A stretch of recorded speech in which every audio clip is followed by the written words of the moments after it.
ঈদ মোবারক। ঈদ বয়ে আনুক সবার জন্য সুখ, শান্তি ও অনাবিল আনন্দ। পবিত্র ঈদুল ফিতর উপলক্ষে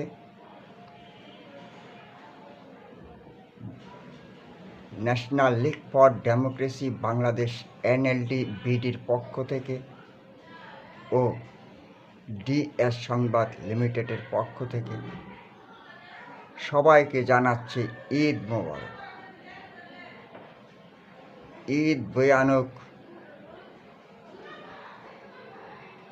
সবার জন্য সুখ, শান্তি ও অনাবিল আনন্দ। MA রপরনি, chairman, National League for Democracy Bangladesh NLD-BD ও DS সংবাদ লিমিটেড। সবার প্রতি রইল শুভকামনা।